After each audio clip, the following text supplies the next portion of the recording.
Welcome to the talk show Life Stories with Marc Hoberman. The goal of this show is to provide a learning experience to people of all ages, with guests from various fields in academics, a wide range of industries, and insight into the many forms of art, athletics, and entertainment. We hope you enjoy the show. Photographer Carlos Biggemann is today's special guest. Carlos will talk about the obstacles he had to overcome to be a successful and well-known photographer. Photographer Carlos Biggemann, welcome to Life Stories with Marc Hoberman.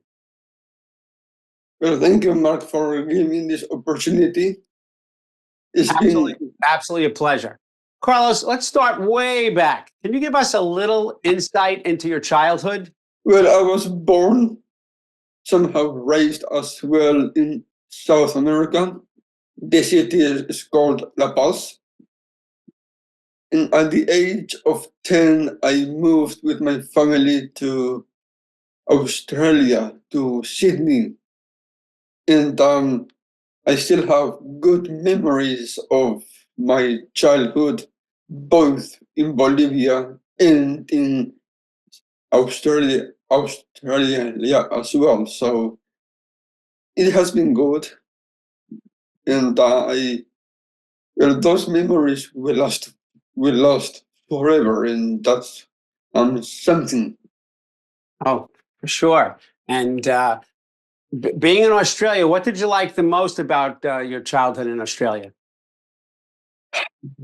There are plenty of things to be grateful and blessed to be in Sydney.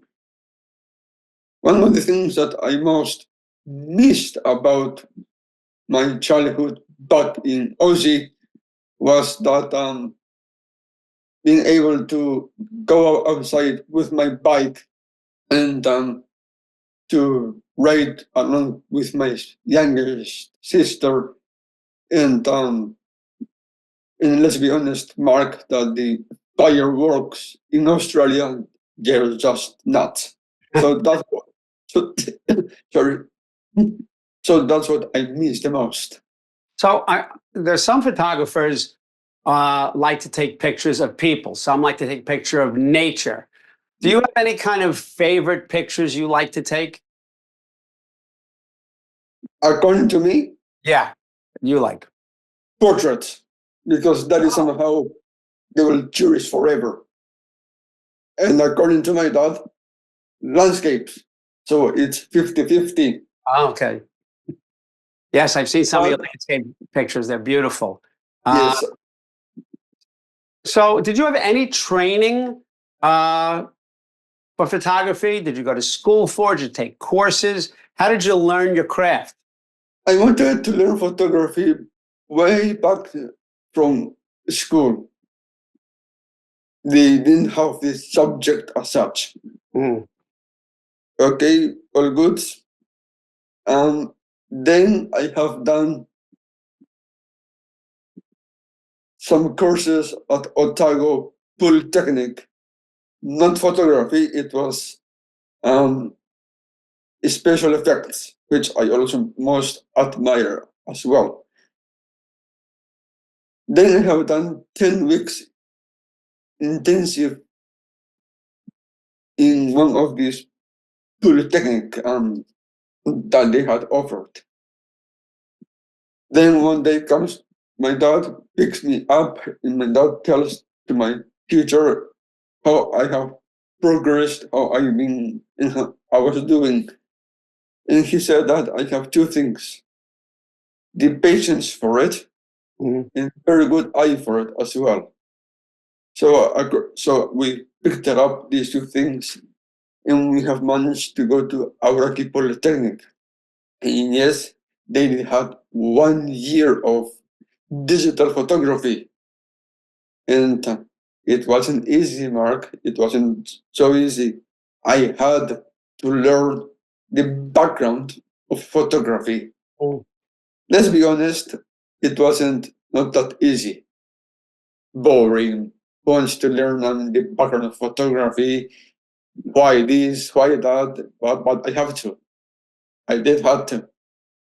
And thanks to that, from my own merit, I graduated with my other fellows photographers, but the journey for it wasn't that easy. Well, nothing worthwhile comes easily, but I love the fact that the message is you have to pay your dues and you have to learn about your craft. You want to open a pizzeria, you have to learn how to make the pizza, you have to learn how to bust the tables, you have to learn how to serve it, you have to learn how to clean up, you have to learn marketing. So there's so much involved. So besides Instagram, do you use what do you do in social media to really get your work out there? What's the pace of the calendar of what you do and what you offer the people through social media? Well, I have two things: Instagram and my own website. And of course, Mark, I have sent you both of the links. Oh yeah. And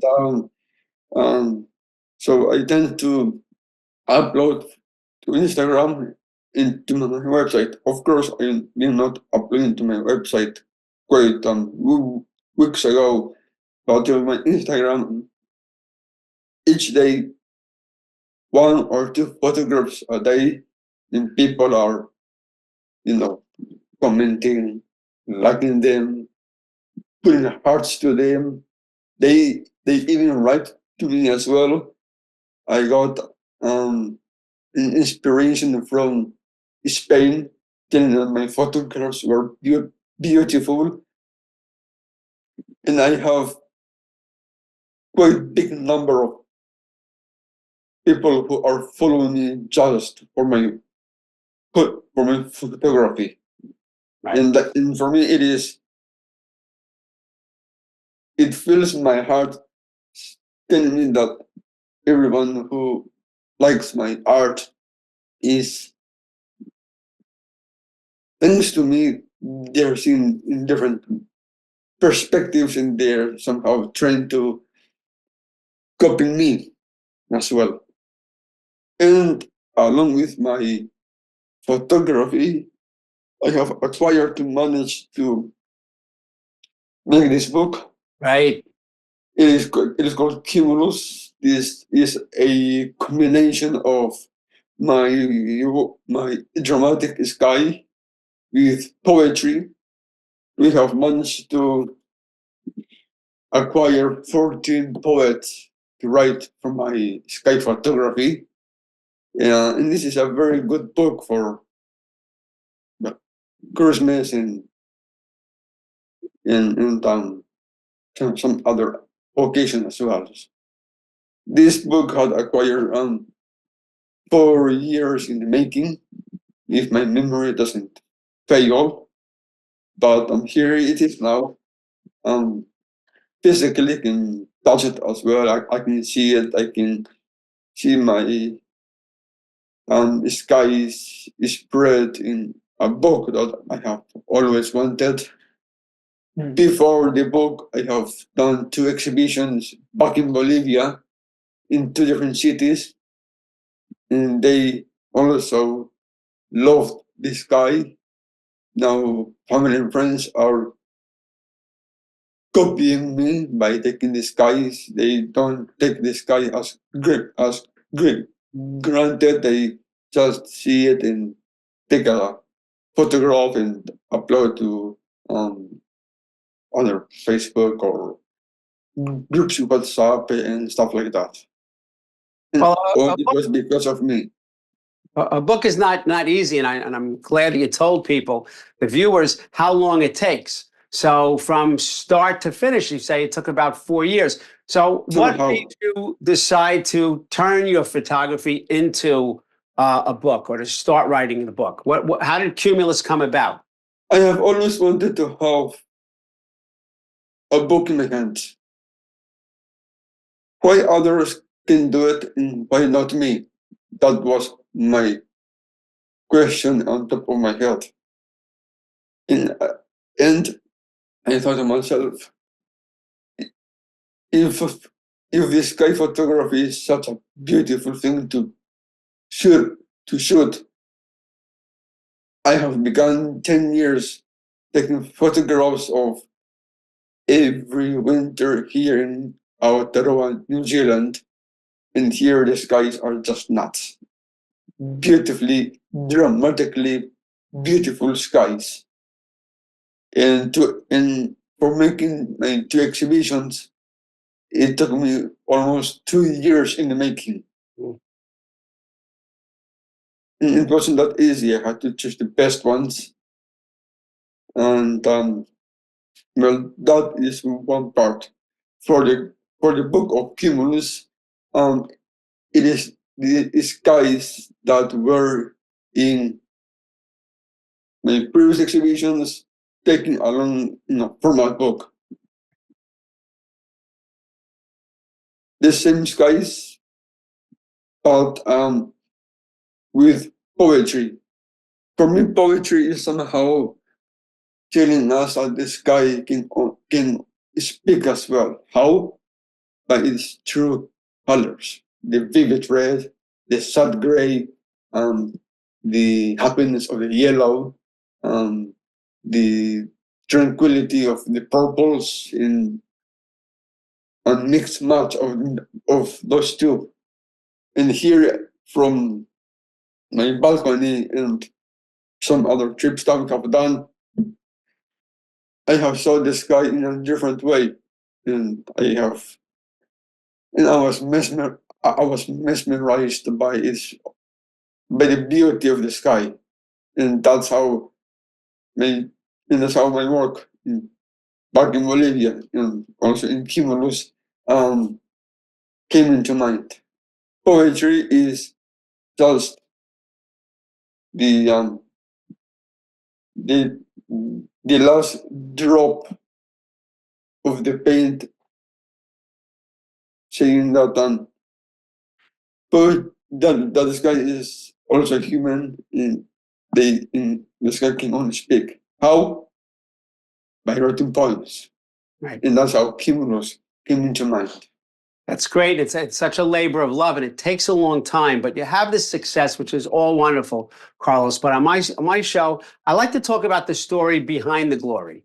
So what obstacles have you had to overcome while on this journey finding your success in the field of photography? The failures, or which one, Mark? Well, any failures or things that succeeded, but there were obstacles along the way. Obstacles was to learn the background of photography. I have to be honest, it was damn boring, but I had to.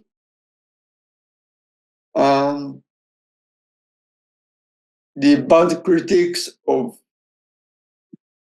different people, won't say their names, but the critique makes a huge difference.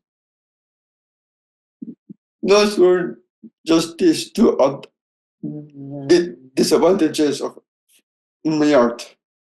Good things: I have two website and Instagram, a book to cherish, Cumulus book. People are liking my photography, as like I've said previously. In this book of Cumulus, it is not the end of the making. Up here, I'm thinking of having a second edition with a different name, but the theme are the same. Books, calendars, brochures, if I apparently to make. Being a freelance traveler photographer, that's what I admire the most. I want to show the world that I don't only take landscapes or skies or portraits. I can also do travel photography. And that's how I see in my near future, my friend, to be able to travel the world, get lost in the cities, and just do what I do. It is just to take stunning photographs. Well, it's very interesting, and the viewers should note that when you decide to do something, you say it's in your head, But all these things in your head always make it to exhibitions, they make it to books. If you want to do calendars, I know you're going to do calendars. If you want to do a second book, I know you do a second book. And there are some celebrities who've been to some of your exhibitions. Do you remember meeting Dame Judi Dench? I saw a picture of you with great Dame Judi. That beautiful elderly woman. I cannot remember meeting her if I have watched all the James Bond movies. She is nice. She's the same height as me. Very open-minded, quite intelligent woman. She's the most sweetest person I have met in London in 2016 with my photograph, Colors of Fire. That was from Alice Springs. Then I have met during my journey Peter Davidson from Doctor Who, Sally Phillips from the series Miranda. I don't know his name, but I have met also in London. His nickname is the voice, no, the million voices of London. He somehow imitates voices from different people.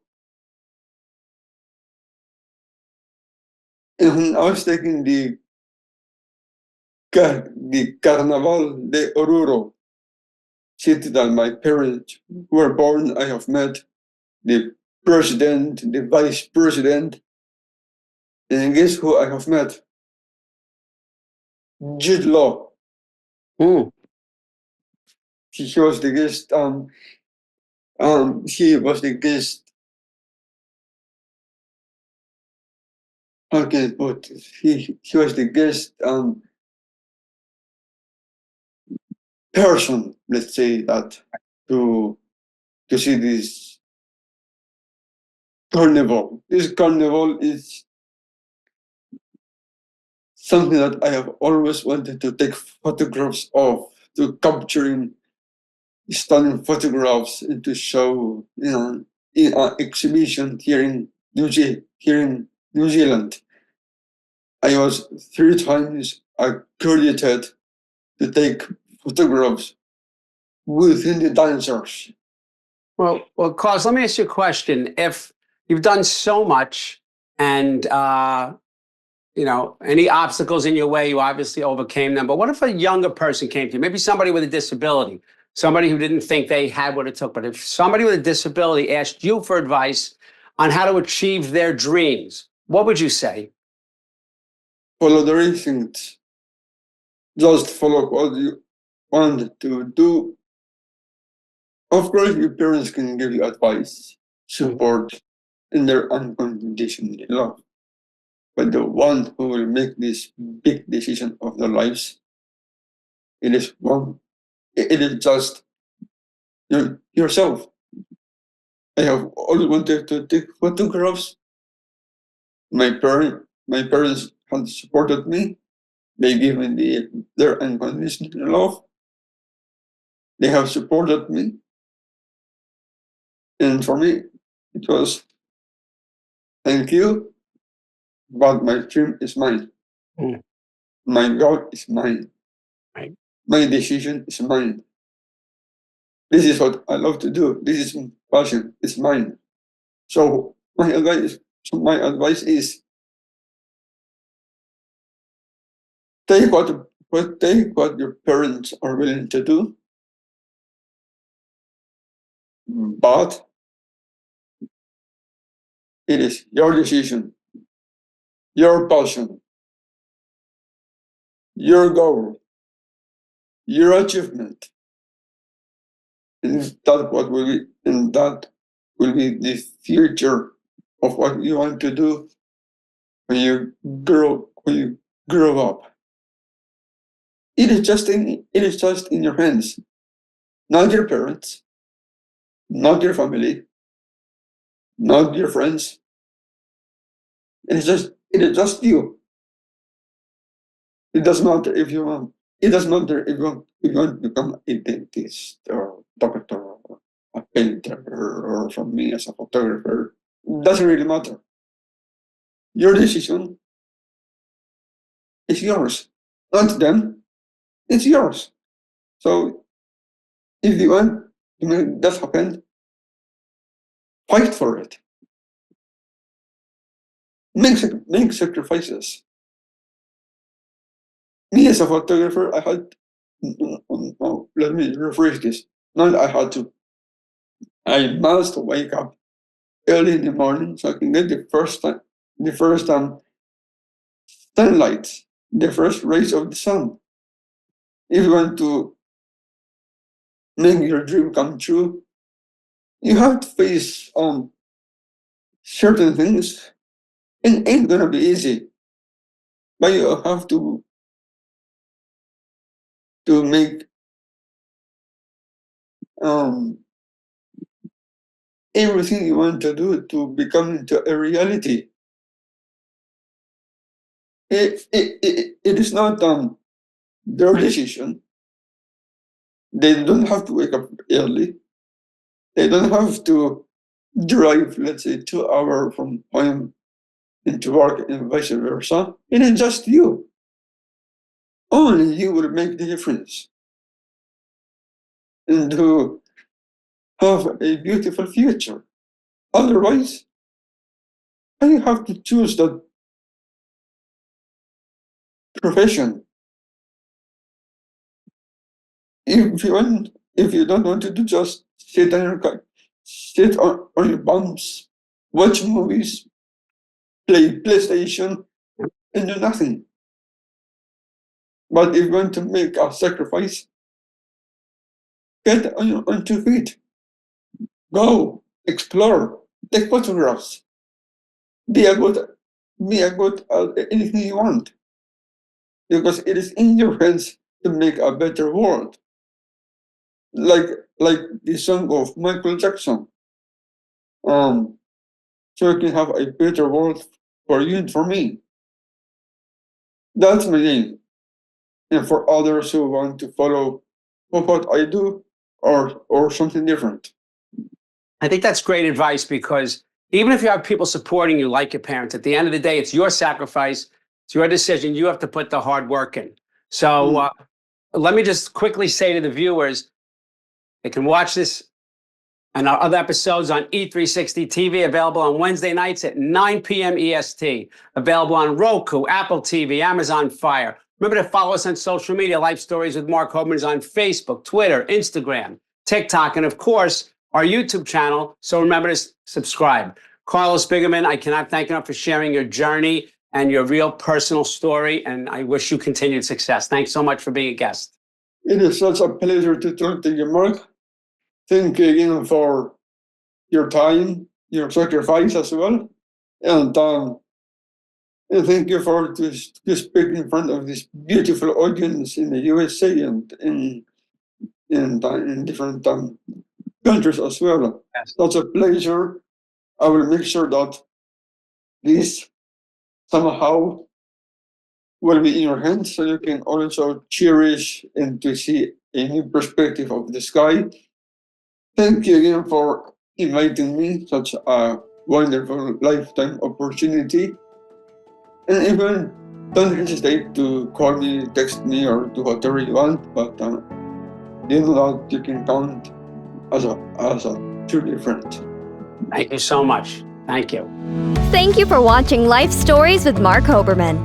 To contact Marc, email him at info@lifestorieswithmarchoberman.com or visit him on social media through Facebook, Twitter, Instagram, TikTok, and LinkedIn.